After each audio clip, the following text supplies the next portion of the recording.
Amazing wisdom. Entrepreneurs, business leaders, success, CEOs, amazing success around the world.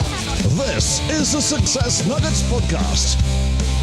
Have you ever wondered what you could learn and how inspired you'd be if you asked incredible people from around the world about the patterns that drive progress? Get ready to dive into a world of insights and inspiration. This is the Success Nuggets Podcast with the founder of the Digital Lightbulb and your host, David Abel. Welcome back to the Success Nuggets. Joining us today is men's mental health coach, influential innovator, and former professional athlete, David Miller. Are you there, David? Yes, hello. Thank you for having me. Great to see you. Great to see you. For our audience, tell us what you do. I'm a men's coach. So I run coaching courses and immersive retreats for men to find their own sense of identity and personal empowerment and to work through any limiting beliefs and blocks that might be stopping them living the life they want to live. Okay, so group coaching is a little bit different than just one-to-one or therapy. How does that experience play out? It's really empowering for the people because it's actually something that as men, we've missed in our culture for such a long time, this sense of collaboration and shared goals and collective accountability. For so long, we've actually been competing against each other. So since like the Industrial Revolution, when we left the farm for the factory, we started seeing other men as a threat, as competition. We've stepped away from this idea of community. But in these group coaching sessions and the retreats that I do, what we often find is that men can be like medicine. They have medicine for each other. So we can be the medicine for each other. And what I mean by that is we can share an experience that typically can rewrite the story or perspective or perception of something for another man. So where maybe I feel like I'm lacking in something, somebody else would show up in total abundance in that thing and just share like a banger, an insight, like a golden nugget, and actually change how I feel about something or how I viewed a certain experience. And it can shake and change and evolve and grow my understanding of something just from them telling their story. And when we do group sessions, so whether it's in person or online, what we get and what we see from, scientific study is that behavior change is 10 times more likely to happen and to sustain itself if we do things as a group because of collective accountability and shared goals.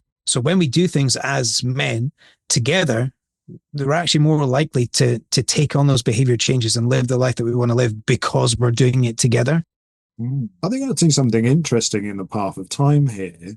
If we were to go back 180 years ago, there was World War. So a lot of men got together in the military, and there was the industrial time.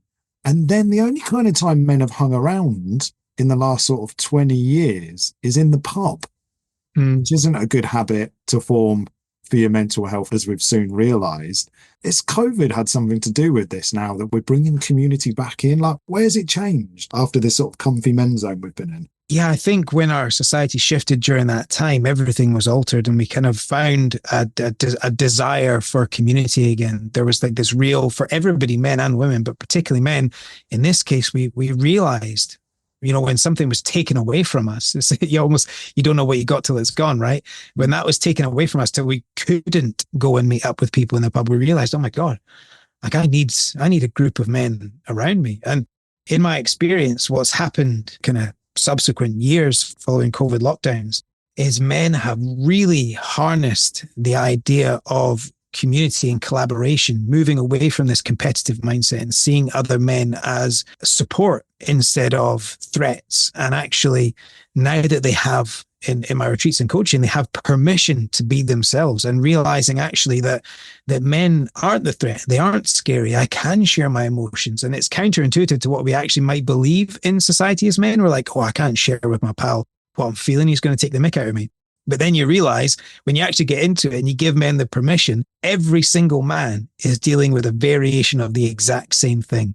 And we're suppressing our emotions left, right, and center and not being true to ourselves, not being authentic, not being honest, not being open, not being vulnerable. And when we get the permission to do it, it's so liberating and men are desperate for it. I've seen it with thousands of men now that come through the door. The second they get that permission, they're so grateful for it. And it's so healing and cathartic. And when we do it together and there's acceptance in that, it's a really beautiful thing. It takes a brave person to step through the door But I guess it takes a brave person to set up a business. Why did you step forward to champion this one? Well, I guess this was me finding myself in my own way. This is essentially who I've always been. I've always been an empathetic person that was in touch with emotions and had a certain level of emotional intelligence. And I was a professional athlete for my whole life. So I grew up in the Highlands of Scotland. So it's not a place like a working class community. My dad was a joiner. It's not the place for emotional intelligence or emotional inquiry. Like, it's just like the kind of stuff it down, get on with it, lad mentality. And then I moved into professional sport. And I was a judo player. So I was a judo athlete. I was on the GB team and traveled the world fighting people for a living. So it's hyper competitive, really aggressive. There's no space for vulnerability or emotional awareness there. It's just about controlling emotions so that you can perform. So throughout that whole experience, I had kind of lost my identity and realized, finished sport, I just didn't know who I was. And I didn't know what I was going to do with the rest of my life. I actually spent most of my life not being true to myself. So I experienced a really, really deep depression actually after I became a dad. So I became a dad and hit my all-time low. It's supposed to be the best time of my life, but I found myself in a real pit of depression and nearly took my own life. But on the road back from that, I realized that I'd suppressed this part of me, this community aspect, this empath that was always the guy that people would behave like an arsehole in front of all the guys. But then I was the guy that came to in private and being like, oh, this is happening. Can I speak to you about it? So it allowed me to really look at myself and the most important parts of me and bring them back online. Not only bring them back online, but realize that it was much needed in society, and that if anybody was going to do it, maybe I could do it. Maybe I could support people and provide a space for men to gather, men to come. And I actually started doing it after the lockdowns finished. And I remember walking around Queen's Park with other dads that I'd met at some kid groups, and they were suffering with the same sorts of things that I just worked through. So they saw me going from completely checked out to a full-time resident and wanted to know what I was doing. Like, what the hell have you done? Like, we saw you down there and now you're like really feeling great and looking great. So I'd started up some men's groups and started doing like one-to-one chats. And then I thought, you know what, bugger this, I'm going to train in this. I'm going to really apply myself and take all of this lived experience, all of this life experience of being a coach in other areas, and funnel it into this psychotherapeutic area and retrain in all these different ways of supporting people, and then offer this as a space to people because we need it. Men need it, and we've lost touch with it. And like I said, when men get to experience it, they're so grateful for it and so much better off for it. I've seen it thousands of times now, men changing their lives around just by this one act of giving them permission to express and explore the fullness of their emotional landscape. It's beautiful. Oh, what a wonderful cause, Dave. And what happens to these men? How quick is the transformation, and what are some of the stories you hear about their wider circle of friends and family as well? When I started off, I started doing one-day retreats, weekend retreats, and they were just kind of standalone events, and they were great and they were wonderful, and people came to them and had transformative experiences, and then they went away back home. And I'm one that tends to like survey and research and seek feedback and try and refine things and make sure that I'm not just doing things from my own echo chamber. I'm always learning and changing and growing as I progress. And I was finding that people were coming to these like one days and weekends, and within 6 weeks, a large percentage of them were finding themselves back where they started. They'd had this big experience, like, wow, mind-opening, like cathartic experience. But what they were doing was they were leaving their environment, coming away, changing, then returning to an environment that was totally unchanged.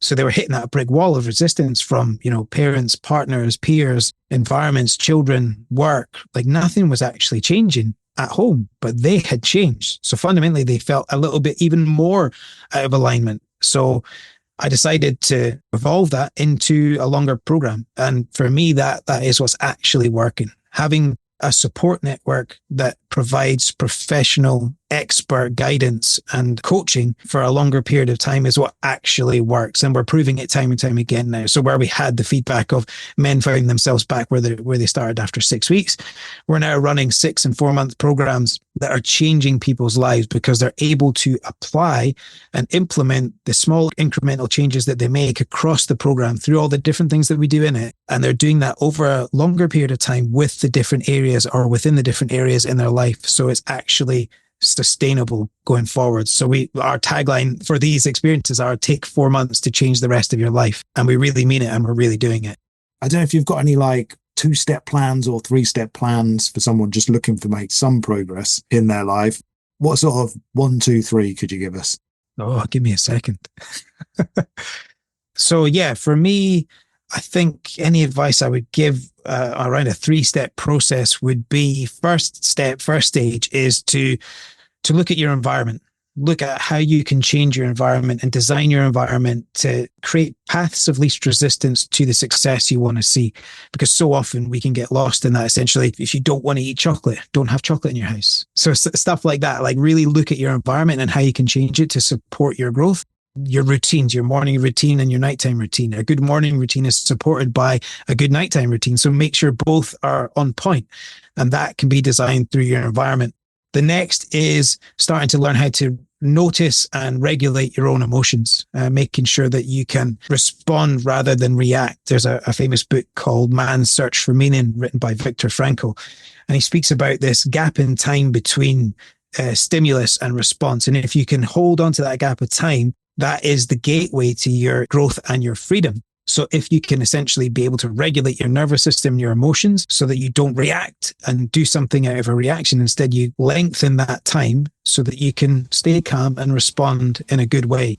The third one would be to seek out community, to seek out people who really care, to seek out people who are interested in talking about things more or deeper than just the surface level chit chat that you might get in the pub, and to like stay away from environments that promote gossip and complaining. Instead, move towards positive spaces where people can really celebrate you for your growth. Absolutely. Yeah, we've got to get rid of those toxic spaces. David, it's been a pleasure having you on. Like I say, it's only a short podcast. For anyone out there looking for David, what's your handle for the audience? 2 handles. Mine is David Ross Miller, spelled with an A, Millar. But my company is called Mantra Menswear. So check me out there. Superb. Check him out, guys, and we shall see you again on the next Success Nuggets podcast. Join David and his incredible guests next time on the Success Nuggets podcast. And to find out more, visit onegoldennugget.com. Thank you for listening.